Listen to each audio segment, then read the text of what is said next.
India market invest মাইন্ডসেটে আপনাদের স্বাগত। যারা চ্যানেল নতুন এসেছেন তাদেরকে হলো প্লিজ চ্যানেলটাকে সাবস্ক্রাইব করবেন, লাইক করবেন, বেল আইকনটা প্রেস করবেন, তার সাথে অল বাটনটা প্রেস করবেন, তাই নোটিফিকেশনটা কিন্তু সঙ্গে সঙ্গে আপনাদের কাছে গিয়ে পৌঁছাবে।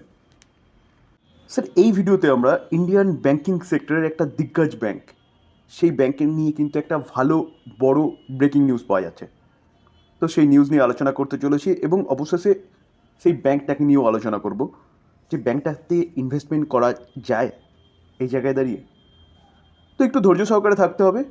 আবারও বলবো, যারা চ্যানেল নতুন এসেছেন তাদেরকে চ্যানেলটাকে সাবস্ক্রাইব করতে বলবো, লাইক করতে বলবো, কারণ লাইক করলে কী হবে, মোটিভেশনটা পাই। মর্গান স্ট্যানলি কি? ইউএসের কিন্তু একটা ইনভেস্টমেন্ট ব্যাংক, তার সাথে কিন্তু এই ব্যাংকটা ফাইন্যান্সিয়াল সার্ভিসও প্রোভাইড করে। তো সেই জায়গায় দাঁড়িয়ে এই ব্যাংকটার গুরুত্ব কিন্তু অনেকটা মার্কেটে। তো এই ব্যাংকটা থেকে কিন্তু একটা ভালো নিউজ পাওয়া যাচ্ছে। দেখুন স্যার, এই আর্টিকেল দেখলে দেখা যাবে যে মর্গান স্ট্যানলি, যেটা একটু আগে আমরা দেখলাম ইউএসের একটা ইনভেস্টমেন্ট ব্যাংক, সেই ব্যাংকটা কিন্তু 1.7 crore share, 1.7 crore not rupees share তারা বাই করেছে। কার? এক্সিস ব্যাংকের। এক্সিস ব্যাংক কোথাকার? ইন্ডিয়ান শেয়ার মার্কেটের বা ইন্ডিয়ান ব্যাংক বলতে পারেন। কত টাকা শেয়ার? অলমোস্ট 2100 করোড়। তো স্যার, এটাই কিন্তু একটা বড় ব্রেকিং নিউজ যে মর্গান স্ট্যানলি একটা দিগ্গজ ব্রোকিং হাউসও বলতে পারেন, ইনভেস্টমেন্ট ব্যাংকও বলতে পারেন, যারা কিন্তু ইনভেস্টমেন্ট করেছে এক্সিস ব্যাংকে 2083 করোড়ের। দেখুন স্যার, এই আর্টিকেল দেখলেও কিন্তু সেটাই বোঝা যাবে যে US base investment banking company Morgan Stanley on Friday 1.7 crore share, ঠিক আছে, এক্সিস ব্যাংকের বাই করেছে। রুপিস কত? রুপিস হচ্ছে 2083 crore through open market transaction, অর্থাৎ ওপেন মার্কেট থেকে তারা কিন্তু এই ট্রানজ্যাকশানটা করেছে। এই যে ডেটাটা আমরা পেয়েছি, এটা কোথা থেকে পেয়েছি? ন্যাশনাল স্টক এক্সচেঞ্জ থেকে। এটা কিন্তু অফিসিয়ালি পার্সেন্টেজ ম্যানারে দেখলে দেখা যাবে 0.5% তারা স্টেক বাই করেছে, এবং এভারেজ প্রাইস যদি দেখেন তাহলে 1225.75। তো স্যার, এত বড় একটা মাল মর্গান স্ট্যানলি একটা ইনভেস্টমেন্ট ব্যাংক এক্সিস ব্যাংকে তুলেছে। তো সেই জায়গায় দাঁড়িয়ে কী করবেন?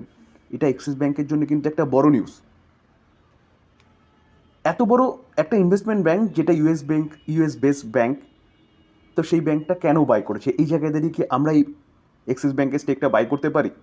চলুন সেটা নিয়ে একটু দেখি। স্যার, প্রিভিয়াস ক্লোজ দেখলে দেখা যাবে কত? 1239.50 ক্লোজ দিয়েছিল প্রিভিয়াস ক্লোজিং, অর্থাৎ ফ্রাইডের আগের ক্লোজিং, আগের দিনের ক্লোজিং। তো ওপেন হয়েছিল কততে? ওপেন হয়েছে 1246 এবং লো মেরেছে 1223। তো মর্গান স্ট্যানলি বাই করেছে কোথায়? 1225। তো স্যার, কোম্পানিটা সেখানে এসছে এবং তারপরে কিন্তু আবার কামব্যাক করেছে। কেন? কারণ ব্যাংকটার বিজনেসে দম আছে।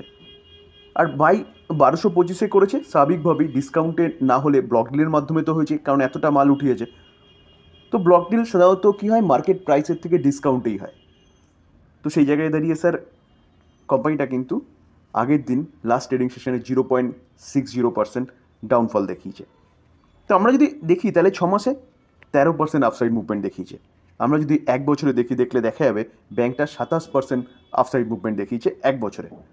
আমরা যদি 5 বছরে দেখলে দেখা যাবে 5 বছরে অনলি ফর 59% মুভমেন্ট দেখিয়েছে। এবং আমরা যদি 2020 পর থেকে দেখি তাহলে দেখা যাবে যে এই ব্যাংকটা কিন্তু প্রায় 265% বা 300%-এর কাছাকাছি একটা রিটার্ন বানিয়ে দিয়েছে কোভিডের পরের সময় থেকে, মানে কোভিডের সময় যে সময় পড়েছিল সেই সময় থেকে দেখি। তাহলে এতটা ভালো মুভমেন্ট কেন দেখাচ্ছে ব্যাংক?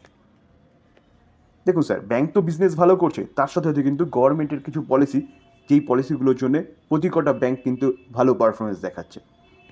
তো তাহলে বলা যেতে পারে যে গভর্নমেন্টের ভালো বা আরবিআই ভালো নীতি বা রুলস নিয়ে চলছে, যে জায়গায় দাঁড়িয়ে ব্যাংকগুলো ভালো করছে।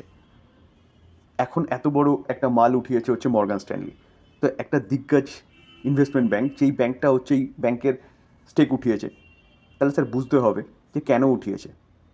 কারণ কারণ ব্যাংকটা কিন্তু ভালো করছে। দেখুন স্যার, আমরা হচ্ছে রিটেল ইনভেস্টর, আমাদের কাছে যত না তথ্য থাকে তার থেকে কিন্তু সবচেয়ে বেশি তথ্য থাকে বলতে পারেন এসব ইনভেস্টমেন্ট ব্যাংকগুলোর কাছে।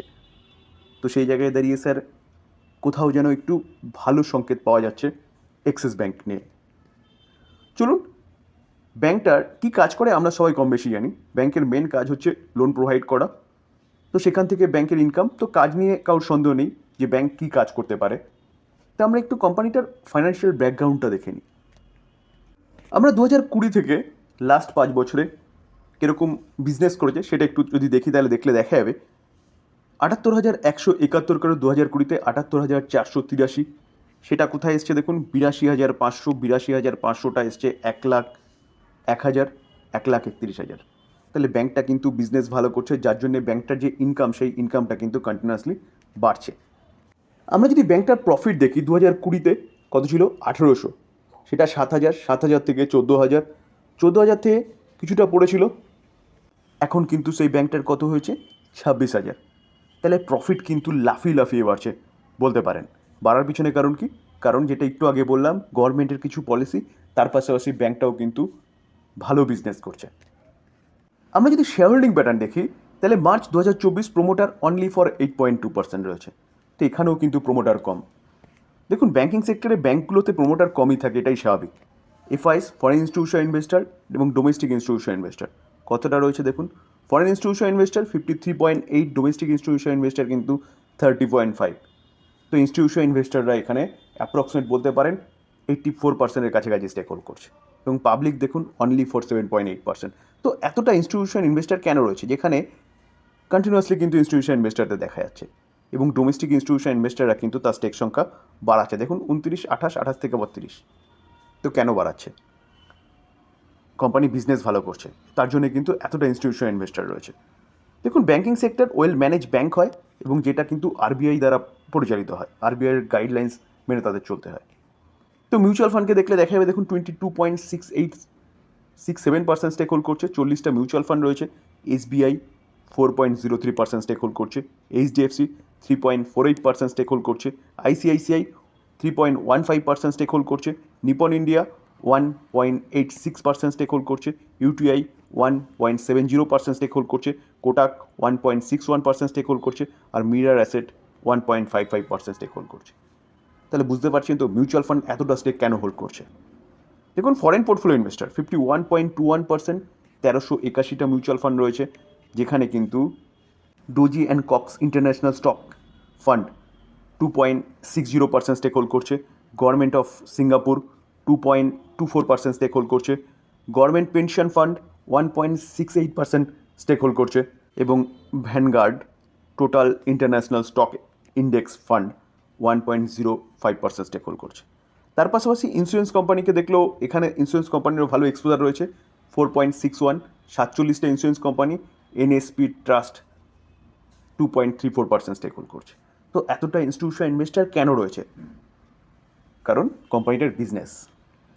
স্যার, ব্যাংকটা যদি মার্কেট ক্যাপ দেখি, তাহলে অলমোস্ট 4 লাখ কারোর হচ্ছে ব্যাংকটার মার্কেট ক্যাপ, এবং পি রেশিও যদি দেখি, তাহলে দেখা যাবে 14.5 রয়েছে, মানে পি কিন্তু অ্যাট্রাকটিভ জায়গায় রয়েছে। তার পাশাপাশি রিটার্ন অন ক্যাপিটাল এমপ্লয় 7.58, একটু কম আছে। রিটার্ন অন ইকুইটি ঠিকঠাক রয়েছে, ফেস ভ্যালু 2 আছে, মানে পরবর্তীকালে কিন্তু ব্যাংকটা স্প্লিটও দিতে পারে। দেখুন, আমরা যদি সেলস গ্রোথও দেখি, তাহলে এখানেও কিন্তু বুঝতে পারবো কোম্পানি কীরকম ব্যবসা করছে।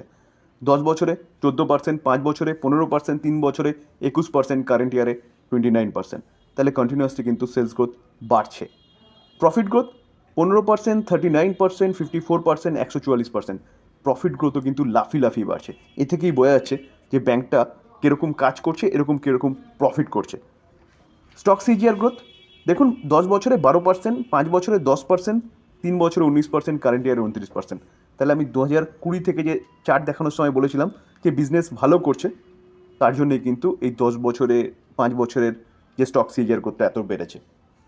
তার সাথে যদি আমরা রিটার্ন অন ইকুইটি দেখি, সেটাও কিন্তু কন্টিনিউয়াসলি বাড়ছে। তো স্যার, আমরা যতগুলো প্যারামিটার দেখলাম, ততগুলো প্যারামিটার কিন্তু এই ব্যাংকটার পজিটিভ।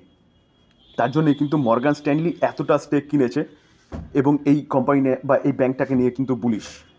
তো স্যার, সেই জায়গায় দাঁড়িয়ে কিন্তু এই ব্যাংক নিয়ে আপনি চিন্তাভাবনা করতে পারেন। সেফলি ইনভেস্টমেন্ট হবে, এবং চোখ বন্ধ করে কিন্তু এই ব্যাংকটা আপনাকে ভালো রিটার্ন বানিয়ে দিতে পারে। নিফটি 50 বা সেন্সেক্সের পার্ট। তো আলোচনা এই পর্যন্তই। যদি আলোচনা ভালো লাগে, যারা চ্যানেল নতুন এসেছেন তাদের বলবো প্লিজ চ্যানেলটাকে সাবস্ক্রাইব করবেন, লাইক করবেন, বেল আইকনটা প্রেস করবেন, তার সাথে অল বাটনটা প্রেস করবেন। নোটিফিকেশনটা কিন্তু সঙ্গে সঙ্গে আপনাদের কাছে কি পৌঁছাবে।